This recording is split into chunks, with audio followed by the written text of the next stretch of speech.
اعوذ باللہ من الشیطان الرجیم بسم اللہ الرحمن الرحیم اللہم صلی علی محمد وعلی محمد وعجل فرجہم۔ امیر المؤمنین علی ابن ابی طالب علیہ الصلاۃ والسلام فرماتے ہیں، اے اللہ کے بندو، میں تمہیں تقوی و پرہیزگاری کی ہدایت کرتا ہوں، کیونکہ بندے جن چیزوں کی ایک دوسرے کو ہدایت کرتے ہیں ان میں تقوی سب سے بہتر و برتر ہے۔ تمہارے اور دوسرے اہل قبلہ کے درمیان جنگ کا دروازہ کھل گیا ہے، اور اس جنگ کے جھنڈے کو وہی اٹھائے گا جو نظر رکھنے والا، مصیبتوں پر صبر کرنے والا اور حق کے مقامات کو پہچاننے والا ہو۔ تمہیں جو حکم دیا جائے اس پر عمل کرو، اور جس چیز سے روکا جائے اس سے باز رہو، اور کسی بات میں جلدی نہ کرو جب تک اسے خوب سوچ سمجھ نہ لو۔ ہمیں ان امور میں کہ جن پر تم ناپسندیدگی کا اظہار کرتے ہو غیر معمولی انقلابات کا اندیشہ رہتا ہے۔ دیکھو، یہ دنیا جس کی تم تمنا کرتے ہو اور جس کی جانب خواہش و رغبت سے بڑھتے ہو، جو کبھی تم کو غصہ دلاتی ہے اور کبھی تمہیں خوش کر دیتی ہے، تمہارا اصلی گھر نہیں ہے، اور نہ وہ منزل ہے جس کے لیے تم پیدا کیے گئے ہو، اور نہ وہ جگہ ہے جس کی طرف تمہیں دعوت دی گئی ہے۔ دیکھو، یہ تمہارے لیے باقی رہنے والی نہیں، اور نہ تم اس میں ہمیشہ رہنے والے ہو۔ اگر اس نے تمہیں اپنی آرائشوں سے فریب دیا ہے تو اپنی برائیوں سے خوف بھی دلایا ہے، لہٰذا تم اس کے ڈرانے سے متاثر ہو کر اس سے فریب نہ کھاؤ، اور اس کے خوفزدہ کرنے کی بنا پر اس کے طمع دلانے میں نہ آؤ۔ اس گھر کی طرف بڑھو جس کی تمہیں دعوت دی گئی ہے، اور اس دنیا سے اپنے دلوں کو موڑ لو۔ تم میں سے کوئی شخص دنیا کی کسی چیز کے روک لیے جانے پر لونڈیوں کی طرح رونے نہ بیٹھ جائے۔ اطاعت خدا پر صبر کر کے اور جن چیزوں کی اس نے اپنی کتاب میں تم سے حفاظت چاہی ان کی حفاظت کر کے اس سے نعمتوں کی تکمیل چاہو۔ دیکھو، اگر تم نے دین کے اصول محفوظ رکھے تو پھر دنیا کی کسی چیز کو کھو دینا تمہیں نقصان نہیں پہنچا سکتا، اور دین کو ضائع و برباد کرنے کے بعد تمہیں دنیا کی کوئی ایسی چیز نفع نہ پہنچائے گی جسے تم نے محفوظ کر لیا ہو۔ خداوند عالم ہمارے اور تمہارے دلوں کو حق کی طرف متوجہ کرے اور ہمیں اور تمہیں صبر کی توفیق عطا فرمائے۔ ایک اور خطبہ میں آپ نے ارشاد فرمایا، اے غافلو کہ جن کی طرف سے غفلت نہیں بڑھتی جا رہی، اور اے چھوڑ دینے والوں کہ جن کو نہیں چھوڑا جائے گا، تعجب ہے کہ میں تمہیں اس حالت میں دیکھتا ہوں کہ تم اللہ سے دور ہٹتے جا رہے ہو اور دوسروں کی طرف شوق سے بڑھ رہے ہو، گویا تم وہ اونٹ ہو جن کا چرواہا نہیں، جن کا چرواہا انہیں ایک ہلاک کرنے والی چراگاہ اور تباہ کرنے والے گھاٹ پر لایا ہو۔ یہ ان چوپایوں کے مانند ہیں جنہیں چھریوں سے ذبح کرنے کے لیے چارہ دیا جا رہا ہو، اور انہیں یہ معلوم نہ ہو کہ جب ان کے ساتھ اچھا برتاؤ کیا جاتا ہے تو اس سے مقصود کیا ہے۔ یہ تو اپنے دن کو اپنا پورا زمانہ خیال کرتے ہیں اور پیٹ بھر کر کھا لینا ہی اپنا کام سمجھتے ہیں۔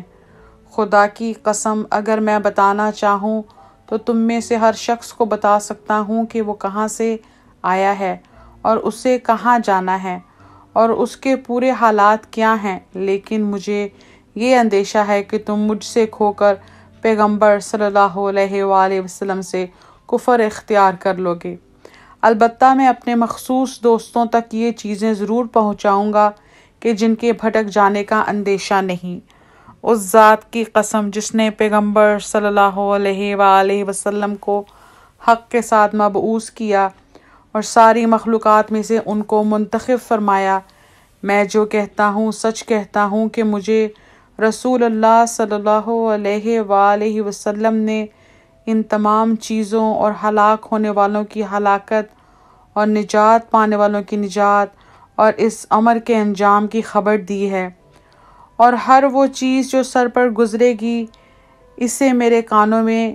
ڈالے اور مجھ تک پہنچائے بغیر نہیں چھوڑا۔ اے لوگو، قسم با خدا میں تمہیں کسی اطاعت پر آمادہ نہیں کرتا مگر یہ کہ تم سے پہلے اس کی طرف بڑھتا ہوں اور کسی گناہ سے تمہیں نہیں روکتا مگر یہ کہ تم سے پہلے خود اس سے باز رہتا ہوں۔ ایک اور خطبہ میں امیر المؤمنین علی ابن ابی طالب علیہ السلام فرماتے ہیں، خداوند عالم کے ارشادات سے فائدہ اٹھاؤ اور اس کے موعظوں سے نصیحت حاصل کرو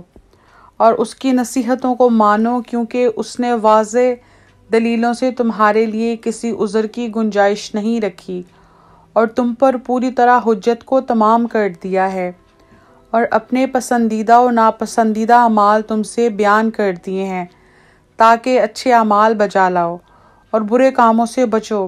رسول اللہ صلی اللہ علیہ وآلہ وسلم کا ارشاد ہے کہ جنت ناگواریوں میں گھری ہوئی ہے اور دوزخ خواہشوں میں گھری ہوئی ہے۔ یاد رکھو کہ اللہ کی ہر اطاعت ناگوار صورت میں اور اس کی ہر معصیت عین خواہش بن کر سامنے آتی ہے۔ خدا اس شخص پر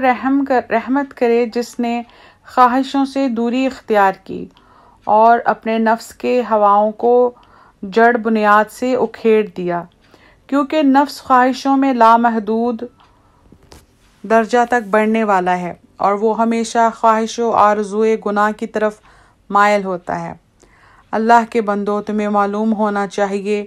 کہ مومن زندگی کے صبح و شام میں اپنے نفس سے بدگمان رہتا ہے اور اس پر کوتاہیوں کا الزام لگاتا ہے اور اس سے عبادتوں میں اضافہ کا خواہش مند رہتا ہے۔ تم ان لوگوں کی طرح بنو کہ جو تم سے پہلے آگے بڑھ چکے ہیں اور تمہارے قبل اس راہ سے گزر چکے ہیں۔ انہوں نے دنیا سے یوں اپنا رخت سفر باندھا جس طرح مسافر اپنا ڈیرا اٹھا لیتا ہے، اور دنیا کو اس طرح طے کیا جس طرح سفر کی منزلوں کو۔ یاد رکھو کہ یہ قرآن ایسا نصیحت کرنے والا ہے جو فریب نہیں دیتا، اور ایسا ہدایت کرنے والا ہے جو گمراہ نہیں کرتا، اور ایسا بیان کرنے والا ہے جو جھوٹ نہیں بولتا۔ جو بھی اس قرآن کا ہم نشیں ہوا وہ ہدایت کو بڑھا کر اور گمراہی و ضلالت کو گھٹا کر اس سے الگ ہوا۔ جان لو کہ کسی کو قرآن کی تعلیمات کے بعد کسی اور لائحہ عمل کی احتیاج نہیں رہتی، اور نہ کوئی قرآن سے کچھ سیکھنے سے پہلے اس سے بے نیاز ہو سکتا ہے۔